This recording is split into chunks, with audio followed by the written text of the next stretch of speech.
할렐루야. 찬양대의 귀한 찬양 감사드립니다. 잠시 기도하겠습니다.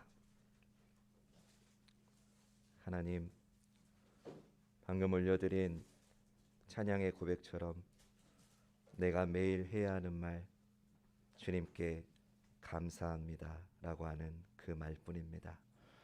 주님께서 나를 사랑해 주시고 주님께서 은혜 주셔서 아무 자격 없는 우리를 여기까지 인도해 주셔서 감사드립니다.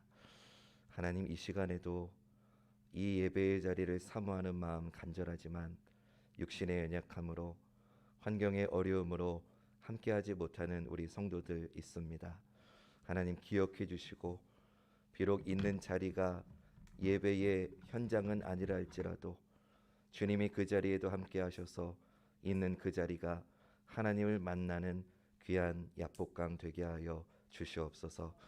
또한 하나님, 이 시간에도 우크라이나 전쟁으로 인해서 사랑하는 가족을 잃고 말할 수 없는 통곡과 아픔을 겪고 있는 이웃들이 있사오니 주님, 그 땅을 불쌍히 여기셔서 하루빨리 종식이 되게 하시고 종전이 되게 하시고 사랑하는 그 모든 하나님의 백성들에게 하늘의 위로를 내리어 주시옵소서. 하나님, 이 시간 하나님 말씀을 듣습니다. 아무것도 아닌 연약한 종 세우셨사오니 하나님께서 붙드시고 사용하셔서 주님의 생명의 말씀만이 전파되게 하옵소서. 이 예배의 유일한 주인 되신 예수 그리스도의 이름으로 간절히 기도드립니다. 아멘. 야복강은 야곱의 인생에서 잊을 수 없는 장소입니다. 하나님 앞에 홀로 섰던 곳이고 자신이 누구인지 마음을 온전히 드린 곳입니다. 그곳에서 야곱은 그의 인생에서 가장 절실하게 하나님을 붙들었습니다. 야복강은 두려움에 사로잡혀 있던 그의 삶을 하나님이 만져주신 곳이고 그의 이름을 이스라엘로 바꿔주신 변화의 자리였습니다. 야복강에서의 일은 야곱의 인생의 전환점이 되었습니다. 하나님의 천사와 씨름하던 날 밤 야곱은 다리를 저는 자가 됩니다. 이제부터 걸을 때마다 연약함과 고통을 느끼며 걸어가야 됩니다. 비록 평생 다리를 절어야 했지만 그날 이후 야곱의 마음은 한결 가벼웠을 겁니다. 이제는 두려움이 아닌 하나님의 용서와 축복이 그의 마음을 다스리고 있었기 때문입니다. 다리를 절면서 걸어가는 야곱의 모습을 보면서 저는 두 가지를 생각했습니다. 하나는 우리는 언제나 주님만을 의지하며 살아야 한다는 것입니다. 그리고 또 하나는 절뚝이면서 걷는 모습이 마치 내 모습 같다라는 생각을 했습니다. 하나님의 은혜를 기억하며 걷는 순종의 걸음과 여전히 내 생각을 따라 걷는 세상의 걸음 사이에서 오는 불균형의 모습이 꼭 내 모습 같았습니다. 은혜는 받았습니다. 그러나 여전히 다시 옛생활로 돌아가려는 죄의 본성을 갖고 있는 내 자아의 모습이 지금 성경에 나와 있는 다리를 저는 야곱의 모습 같았습니다. 사랑하는 여러분, 그렇기에 야복강 이유가 중요합니다. 내 인생의 야복강을 경험하는 것도 중요하지만 하나님의 은혜를 경험한 이후 내 삶을 다잡는 것은 더욱 중요한 일입니다. 오늘 말씀을 통해 야복강 이후에 우리의 삶이 어떠해야 되는지 살펴보도록 하겠습니다. 이제 야곱이 직면해야 될 첫 번째 관문은 형 에서를 만나는 것입니다. 우리 인생이 그렇습니다. 은혜를 받았다고 해서 문제가 다 사라지는 건 아닙니다. 해결해야 할 일은 여전히 있습니다. 창세기 33장 1절과 2절 말씀 보시죠. 야곱이 눈을 들어보니 에서가 400명의 장정을 거느리고 오고 있는지라. 그의 자식들을 나누어 레아와 라헬과 두 여종에게 맡기고 여종들과 그들의 자식들은 앞에 두고 레아와 그의 자식들은 다음에 두고 라헬과 요셉은 뒤에 두고. 에서가 400명의 장정을 거느리고 오고 있습니다. 그것을 보고 야곱은 자식들을 나누어 레아와 라헬과 두 여종에게 각각 맡깁니다. 아직 야곱은 형을 대면하는 것이 두려운 겁니다. 자신이 가장 사랑하는 라헬과 요셉은 맨 뒤에 놓습니다. 혹시 문제가 생기면 이 두 사람만은 도망갈 수 있게 한 겁니다. 이런 모습이 있기는 하지만 그래도 천사와 씨름한 이후의 야곱에게 변화된 모습을 3절에서 우리는 볼 수 있습니다. 자기는 그들 앞에서 나아가되 몸을 7번 땅에 굽히며 그의 형 에서에게 가까이 가니. 아멘. 여기에서 야곱의 두 가지 변화를 발견할 수 있습니다. 하나는 야곱이 앞장서서 나아갔다는 것입니다. 야복강 사건이 있기 전까지는 그는 언제나 뒤에서 움직였습니다. 자기 종들을 먼저 보내면서 형을 만나거든 야곱은 저 뒤에 있다라고 말하라고 시켰습니다. 그런데 이번에는 뒤에 숨지 않고 맨 앞에 섰습니다. 하나님을 만나고 나니 이런 변화가 생긴 겁니다. 하나님은 그를 이렇게 변화시키셨습니다. 야곱의 또 한 가지 변화는 형에게 7번이나 절을 하면서 나아가고 있다는 사실입니다. 그 전까지만 해도 야곱은 교만한 사람이었고 어떻게든 형의 축복을 가로채려 했던 동생이었습니다. 그런 그가 완전히 낮아진 자세로 겸손히 형 앞으로 나아가고 있습니다. 야곱은 위선적인 태도가 아니라 진심으로 화해와 용서를 구하고 있습니다. 형의 장자권을 빼앗았던 지난 날을 뉘우치며 형에게 고개를 숙이고 있다는 것을 성경은 보여주고 있습니다. 하나님께서 야곱을 이렇게 변화시키셨습니다. 근데 여러분, 에서의 입장에서 한번 생각해 보십시오. 여러분이 에서라면 동생이 이렇게 7번 절했다고 해서 용서해 주시겠습니까? 야곱이 저지른 잘못을 요즘으로 좀 적용해 보면 형이 가장 힘들 때, 그것도 형이 그 자리에 없을 때 아버지의 유언장을 위조한 겁니다. 거기에다가 눈이 잘 보이지 않는 아버지를 속여서 인감도장까지 찍게 한 겁니다. 이런 동생이 20년이 지난 후에 나타나서 7번 절을 한다고 여러분 용서하시겠습니까? 저라면은 절대 용서 못합니다. 아니, 안 합니다. 그런데 성경은 놀라운 전개를 보여줍니다. 4절 말씀. 에서가 달려와서 그를 맞이하여 안고 목을 어긋맞추어 그와 입맞추고 서로 우니라. 아멘. 전혀 예상하지 못한 장면입니다. 예전에 동생을 죽이겠다고 분노했던 에서가 야곱을 보자마자 달려가 껴안고 입맞추고 서로 울고 있습니다. 우리의 상식으로 볼 때 도저히 일어날 수 없는 일이 일어난 겁니다. 에서의 마음이 어떻게 이렇게 변하게 되었을까요? 나이가 들어서 두 형제가 갱년기가 와가지고 감성적이 된 걸까요? 어떻게 된 일인지 성경은 그 이유를 말해주지 않지만 다만 한 가지 분명한 것은 형 에서가 변화되기 전에 야곱에게 먼저 변화가 있었다는 사실입니다. 사랑하는 여러분, 저는 오늘 이 부분이 우리 교회에 주시는 하나님의 메시지라고 믿습니다. 내가 먼저 죄의 길에서 돌아서고 내가 먼저 하나님의 말씀 앞에서 정직하게 돌이키면 하나님께서 닫혔던 문과 막혔던 길을 활짝 열어주시는 역사가 일어난다는 것을 성경은 우리에게 보여주고 있는 것입니다. 하나님은 나만 만지시고 나만 고치시는 게 아니라 나와 불편했던 관계 속에 있었던 이들의 마음까지도 만지시는 분이라는 겁니다. 그러니 내가 먼저 해야 할 일은 먼저 내 마음이 하나님 앞에서 바른지를 보는 것입니다. 하나님은 내가 다른 사람이 변할 때까지 기다리는 걸 원하시는 게 아니라 내가 먼저 변하기를 하나님은 원하신다는 겁니다. 잠언 16장 7절은 이렇게 말씀합니다. 사람의 행위가 여호와를 기쁘시게 하면 그 사람의 원수라도 그와 더불어 화목하게 하시느니라. 아멘. 우리가 하나님과의 관계를 바르게 세울 때 하나님께서 우리의 길을 열어주심을 믿으시기 바랍니다. 야곱은 형과 부둥켜 안고 울면서 이 한 가지를 가슴 깊이 깨달은 겁니다. 하나님 앞에서 정직하게 선다는 것이 얼마나 중요한지를 몸으로 배우고 있는 겁니다. 이것이 바로 야곱이 경험한 하나님의 은혜입니다. 형을 만나기 전 야곱이 야복강에서 한 것은 자신이 속이고 빼앗는 자였음을 하나님 앞에 고백한 것밖에 없습니다. 야곱이 형을 바꾼 게 아닙니다.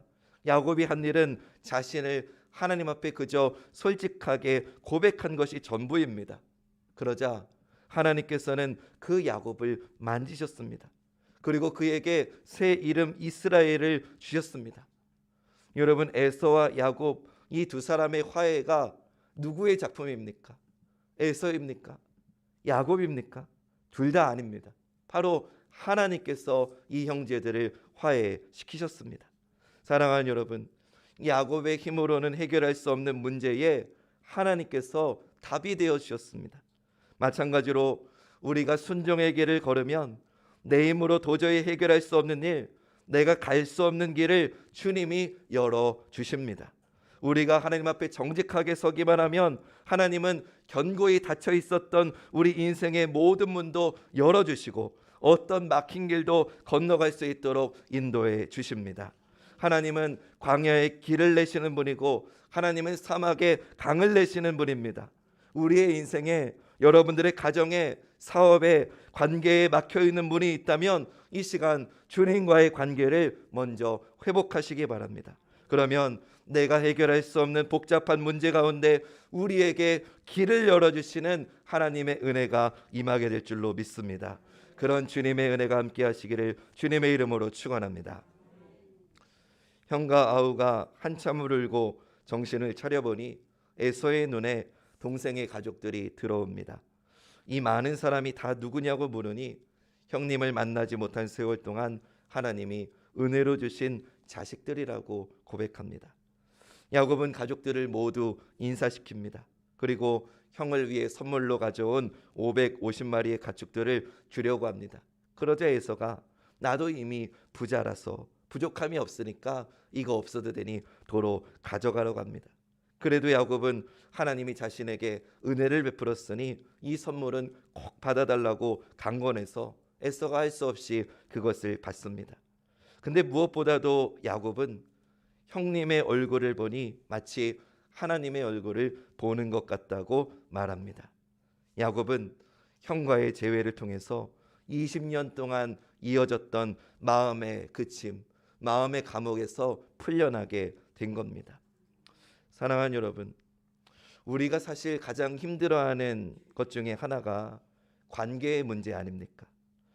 다들 잘 지내고 싶지만 성향이 다르고 생각이 다르고 입장이 다르고 또 원치 않게 오해가 생기고 또 그것 때문에 마음에 섭섭함이 쌓이면서 갈등을 겪을 때도 있고 관계가 소원해질 때도 있고 또 안타깝지만 돌이킬 수 없을 정도로 깨질 때도 있습니다. 근데 여러분, 야복강 사건을 통해서 하나님은 야곱만 바꾸신 게 아니라 그의 관계까지도 고쳐주셨다는 이 말씀을 기억하십시오. 우리의 삶의 관계에서도 이런 회복의 은혜가 열리기를 주님의 이름으로 축원합니다. 그러기 위해서 여러분들이 야복강으로 나아가서 하나님을 간절히 붙잡고 매달리며 간구하십시오. 하나님, 나를 불쌍히 여겨 주십시오. 내 삶의 관계에 풀리지 않는 문제를 하나님 해결해 주십시오. 그렇게 기도하십시오. 창세기 33장 12절에서 17절 말씀 보시죠. 에서가 이르되 우리가 떠나자, 내가 너와 동행하리라. 야곱이 그에게 이르되 내 주도 아시거니와 자식들은 연약하고 내게 있는 양떼와 소가 새끼를 데리고 있은즉 하루만 지나치게 멀면 모든 떼가 죽으리니 청하건대 내 주는 종보다 앞서가소서. 나는 앞에 가는 가축과 자식들의 걸음대로 천천히 인도하여 세일로 가서 내 주께 나아가리이다. 에서가 이르되 내가 내 종 몇 사람을 내게 머물게 하리라. 야곱이 이르되 어찌하여 그리하리이까? 나로 내 주께 은혜를 얻게 하소서 하매 이날에 에서는 세일로 돌아가고 야곱은 숫곳에 이르러 자기를 위하여 집을 짓고 그의 가축을 위하여 우릿간을 지었으므로 그 땅 이름을 숫곳이라 부르더라. 아멘. 형제가 아름다운 화해를 나눈 뒤에 에서는 자기가 앞장서서 갈 테니 야곱더러 따라오라고 합니다. 자기가 사는 세일로 같이 가자는 겁니다. 근데 여기서 야곱은 선뜻 나서지 않고 다른 말을 합니다. 아이들도 어리고 돌봐야 될 가축이 많은 터라 형님의 속도에 맞춰서 따라가기가 어려우니 형님 먼저 떠나시라고 합니다. 자기는 가족들을 다 데리고 형님이 사는 곳으로 천천히 뒤따라가겠다는 겁니다. 야곱이 걱정된 에서는 종 몇 사람을 붙여줄 테니 그들하고 같이 오라고 합니다. 그런데 야곱은 알아서 잘 찾아갈 테니 걱정하지 말라면서 형의 호의를 정중히 사양합니다. 사실 야곱은 하나님의 말씀을 따라서 아버지의 집으로 베델로 돌아가라는 명령을 받고 가던 중이었습니다. 그래서 그는 세일로 가지 않기 위해서 핑곗거리를 찾아서 지금 둘러댄 거죠. 그는 형을 따라서 그곳으로 갈 생각이 전혀 없었던 겁니다. 하지만 에서는 야곱의 말을 믿고 먼저 세일로 돌아갔습니다. 그런데 야곱은 형이 떠난 후로 그 길로 숫곳이라는 곳으로 갑니다. 물론 하나님께서 명하신 길을 가기 위해서 그렇게 결정한 것일 수도 있습니다. 그렇다면 야곱은 형에게 내가 지금 하나님의 말씀을 따르던 중이라서 형님, 저는 형님과 같이 갈 수 없습니다 라고 솔직하게 말할 수 있었습니다. 그러지 못했던 이유는 어쩌면 아직 야곱은 형에 대한 두려움이 남아 있어서 그랬는지도 모릅니다. 하나님을 따라가고 있다고 말할 용기가 없었던 겁니다. 사랑하는 여러분, 여러분들은 어떻습니까? 여러분들의 삶의 자리에서, 여러분들의 세상의 자리에서 만나는 이들에게 나는 하나님을 믿노라, 나는 하나님을 따라 사는 사람이다, 성도다라고 자신 있게 고백하며 살고 계십니까? 아니면 지금 본문의 야곱처럼 용기를 내지 못하고 나는 하나님의 말씀을 따라가고 있던 중이라고 말하지 못하는 용기 없는 모습이 혹시 내 모습은 아닙니까? 어쨌든 야곱은 결과적으로 형을 또 속였습니다. 그렇게 서로 얼싸안고 울고는 금방 다시 또 속이게 된 겁니다. 전날 밤 야복강에서 하나님을 만났습니다. 영적인 회심도 있었습니다. 오랜 숙제였던 형과의 관계도 풀어졌습니다. 그런데도 다시 형에게 거짓말을 하게 되었습니다. 고의는 아니었겠지만 그는 다시 옛 모습으로 돌아온 겁니다. 이 모습은 오늘 우리에게 시사하는 바가 있습니다. 야곱이 변했지만 아직 변하지 않은 것이 있다는 것을 보여주는 것입니다.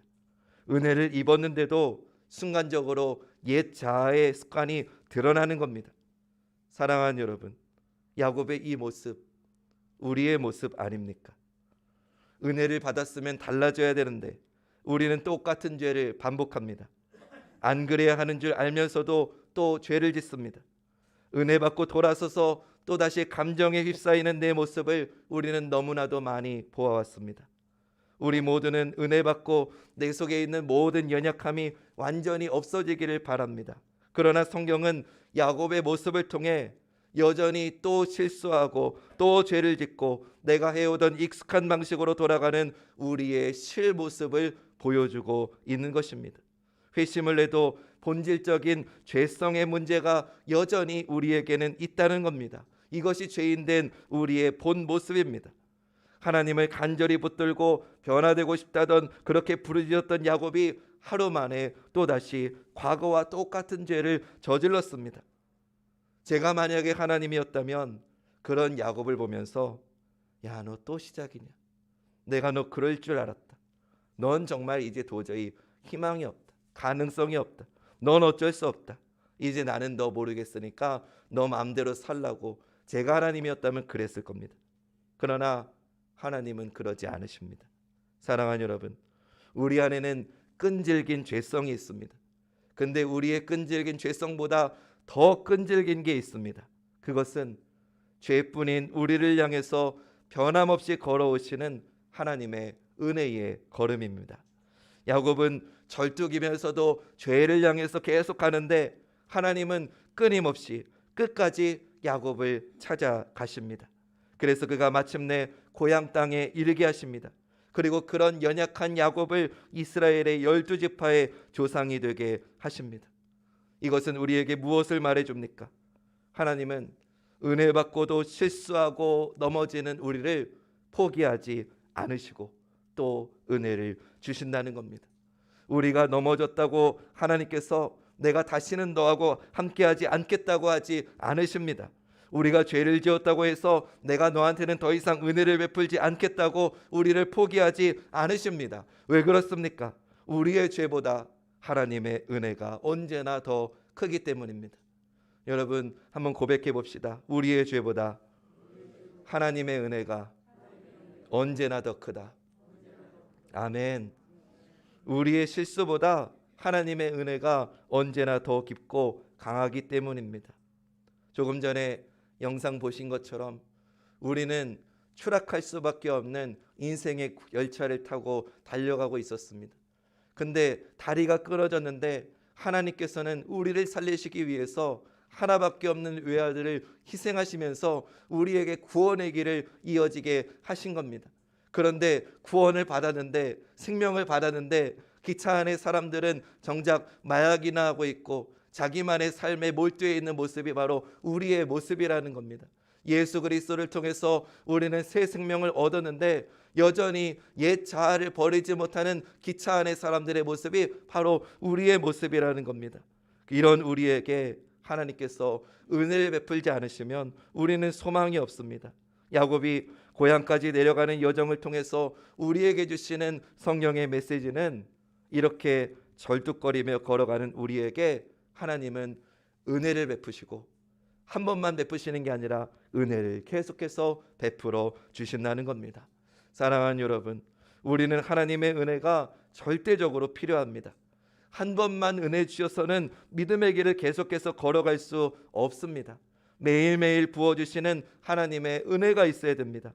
날마다 부어주시는 하나님의 은혜가 우리를 매 순간 일으켜 주셔야 하는 것입니다.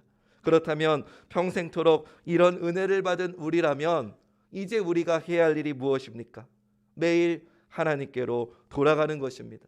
하나님과 바른 관계 속에 머무는 것입니다. 죄와 허물로 가득한 우리의 인생을 위해서 십자가에서 죽으신 주님의 그 사랑이 얼마나 귀한 것인지를 고백하며 감사하는 것입니다. 주님께 나아가야 되고 주님을 매 순간 붙잡아야 됩니다. 우리는 스스로를 거룩하게 할 수 없습니다. 주님의 은혜만이 우리를 거룩하게 만들어가는 것임을 기억하시기 바랍니다. 사랑하는 여러분, 우리 교회에도 여러분들의 가정에도 그리고 이 대한민국에도 또 우크라이나를 비롯한 이 전 세계에도 하나님의 은혜가 필요합니다. 하나님의 은혜가 한 번만 주어져서는 안 됩니다. 왜냐? 우리는 또다시 죄를 반복할 수밖에 없기 때문입니다. 바라기는 계속해서 부어주시는 은혜 위에 은혜가 여러분의 가정에, 우리 교회에, 이 나라, 이 민족, 전 세계 열방에 온전히 충만하게 되기를 주님의 이름으로 축원합니다. 야곱은 형과 헤어진 뒤에 숫곳에서 머물다가 가나안 땅 세겜 성읍에 도착합니다. 그것이 오늘 두 번째 본문 창세기 33장 18절에서 20절 말씀입니다.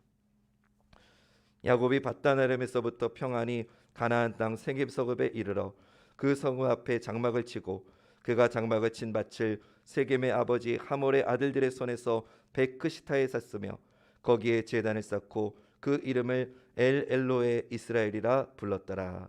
아멘. 야곱이 이곳에 장막을 치고 제단을 쌓습니다.